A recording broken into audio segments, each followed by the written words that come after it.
Okay. Now, this is part of the show too. You push that down, and then you give it a shoulder pop. Okay. Yeah. I've already popped my shoulder. Oh no, not too hard. Not too hard. Just a little. Woohoo! All right, I'll meet you over there, Mike.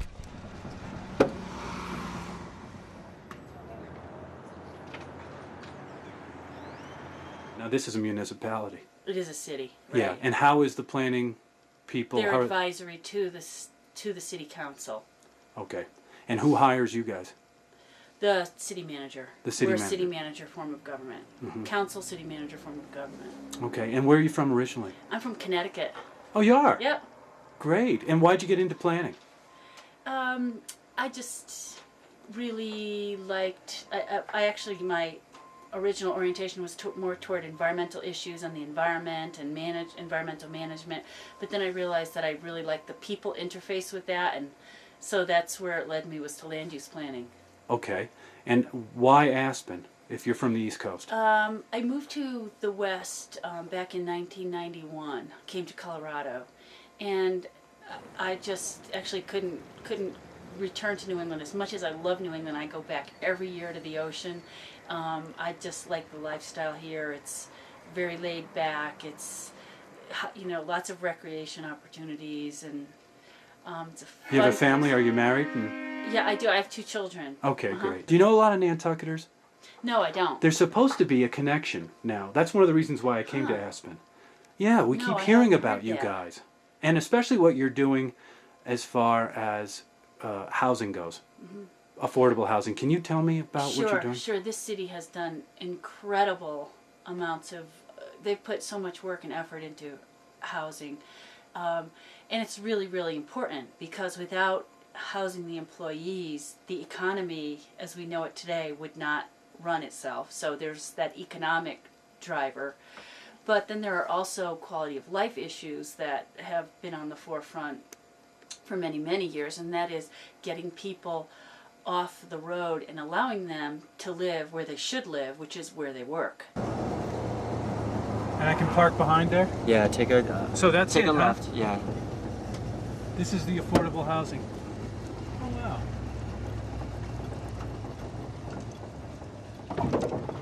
Now that's not affordable housing there, is it, Mike? No. But right across the street, you've got it. Huh. And it's a mix. This is really classic for what they're doing in Aspen. To get approvals to build free market housing, they throw in affordable housing as part of the deal. So I think these ones in the back are probably free market, and they're away from the road, and they have, you know, better resale value probably. And so they'll sell these as free market, and then the ones in front are designated as affordable employee housing. So you're not just satisfied with just having employees, having them just shipped in, so to speak, Absolutely from not. other places. You want them to actually be a part of the community. Right. Okay, and so what are you doing to make that happen? Well, there are many efforts.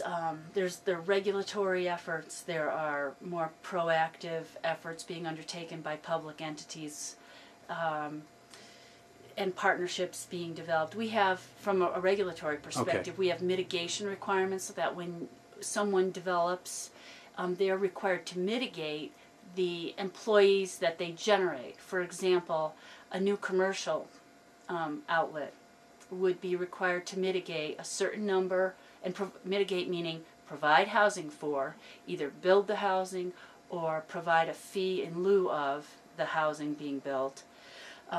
Now, when you talk about that particular corporation, are you talking about someone large? Not necessarily. Okay, for instance. Here's an example. We have an existing retail entity right here in downtown Aspen. They wanted to add a 250 square foot addition to their, which is small, 250 square foot addition to their business. They were going to use it for office. We determined that that would generate one more employee, and they were required to mitigate that impact by generating a new employee. That means you've got to help house that employee.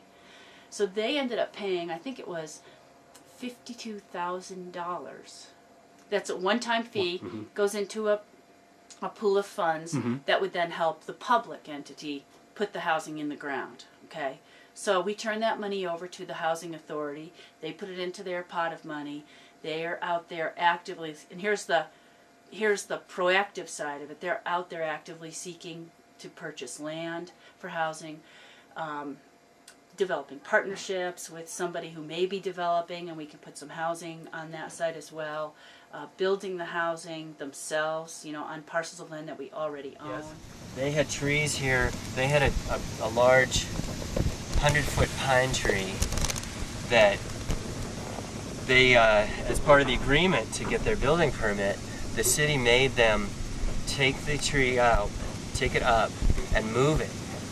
And one day they came in with a crane and they dug the tree out and they hoisted it up, put it on the back of a flatbed truck, and they took it just out of town, and they had already prepped the site along the golf course, and then they placed it.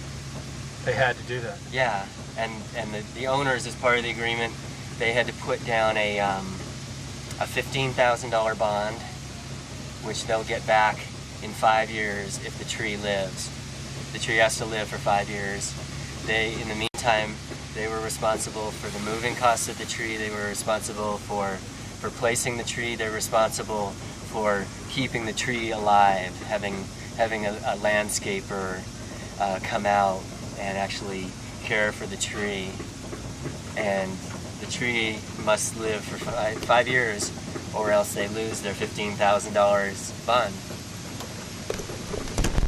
What do you think of that? I think it's too harsh? No, I think it's great. Okay, so these are employees. Now, what about affordable housing for people who like the community, who want to stay here, that are not just employees? Let's say they have their own business. They're not an employee, they're self-employed. And they'd like to one day be able to, have a family, or, what are you doing? Well, I think we would ultimately consider them employees. Oh, you would? So, what happens here is there's sort of a movement through the different types of housing that we offer here, and it's there's a very complex arrangement of housing here. And when we ask people to provide housing, they have to provide it in certain categories of affordability. Okay. But aside from that, that's for purchase housing. There's also housing that has been built by public entities, and it's for rent. So a new person coming into town, let's say starting a business, would probably try to get into a rental situation, either out on the free market, trying to rent from somebody that's got an ad in the paper, and they're renting a unit, a house, a studio, whatever it might be. Or they could try to rent from the public apartments that we have in the city.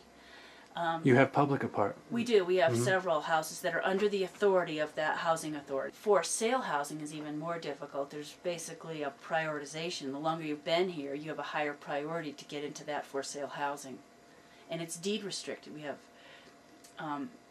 restrictions placed on how much of an increase in value that house or unit, whether it's a condo, a townhome, a single-family detached dwelling, can increase in its value. So we're trying to hold down, in a sense, its increase in value so that it can continue to be affordable. Somebody buys it in the year 1999. Well, by the year 2002, we want somebody else to be able to step in there and not find that its value increased. Does the person that sells it, do they get that money? They get equity out of it. They do. Get a certain percentage of equity. I think we're holding it at 3% per year.